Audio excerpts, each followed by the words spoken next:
Hi, everyone. Let me know if you have ever received a data analysis report and felt your brain turn into static noise. You see confidence intervals, p values, regression coefficients, and a rainbow of bar charts, and all you actually want is the answer to one simple question: is this good or bad? If you are a non technical manager, a marketer, or a product owner trying to work alongside a data team, let me tell you something reassuring. You do not need to learn Python, and you do not need a PhD in statistics. What you need is a translator.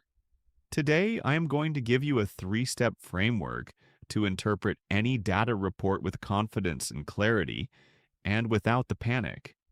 And to make this stick, we are going to bake a cake. Let us begin. Step 1. Stop panicking about the zigzags.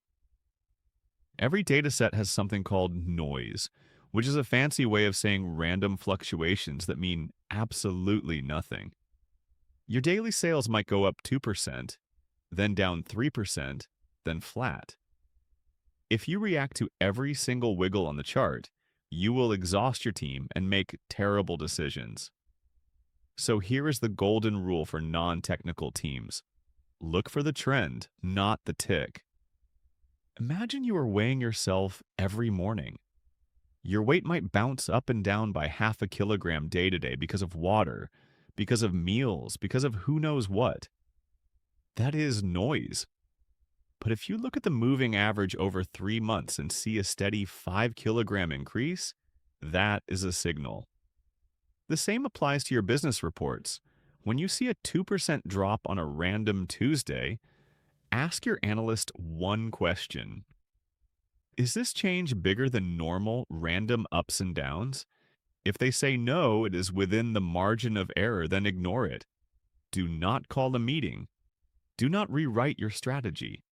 Save your energy for the real signal, like a 15% drop over 3 months. That deserves your attention. Now, step 2. Ask the so what question with a twist. Raw data is just numbers sitting on a page.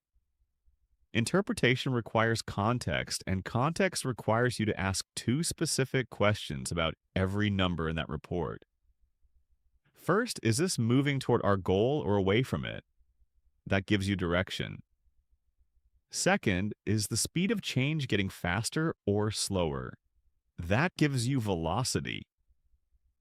Let me give you an example. Your report says the conversion rate dropped from 14% to 12%. A bad reaction would be to shout, "We lost 2%, fire the designer."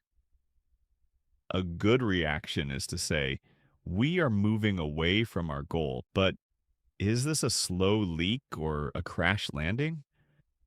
If that 2% drop happened over 6 months, you have a slow leak. That is a strategic problem. You need to fix your messaging, your offer, or your user experience over time. But if that 2% drop happened in one single hour, that is a crash landing. That means something broke right now. Maybe your website is down, maybe your payment processor is failing.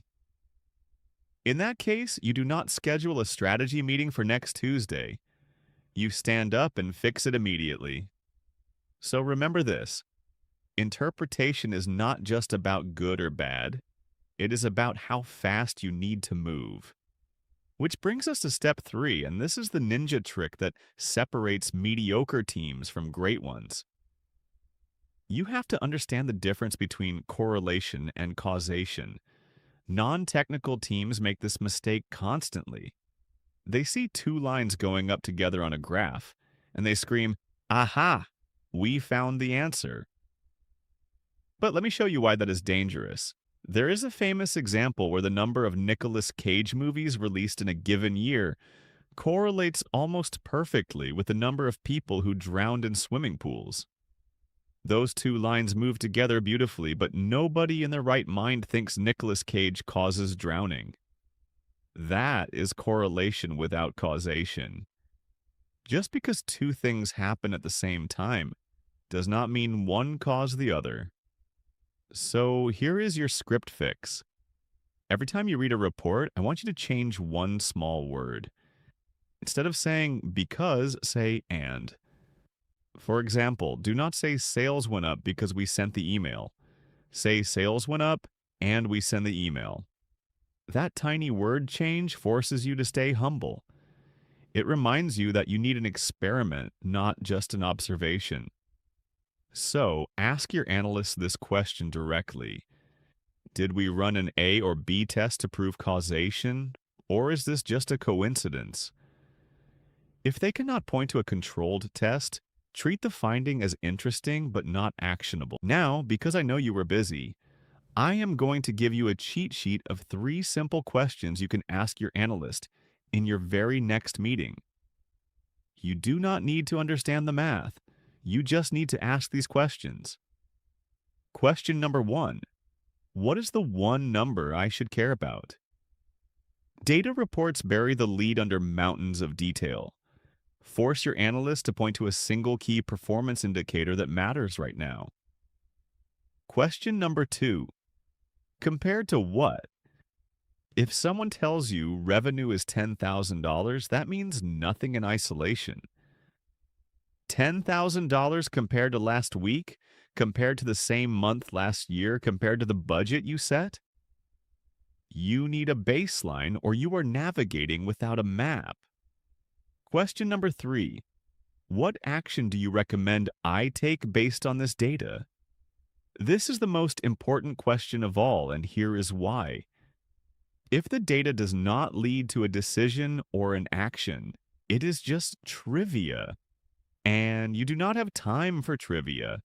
A good analyst will be able to answer this immediately. A bad analyst will stammer. Do not accept the stammer. So let me leave you with this. Data reports are just stories written in numbers. Your job as a non-technical leader is not to read the raw data.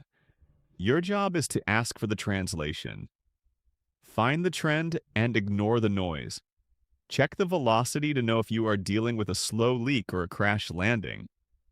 And never, ever confuse correlation with causation. If this framework saves you from one painful meeting tomorrow, then I have done my job. Hit that subscribe button so you do not miss the next video, and comment below with the most confusing data report you have ever received. I want to read it out loud and roast it like a bad coffee. I will see you in the next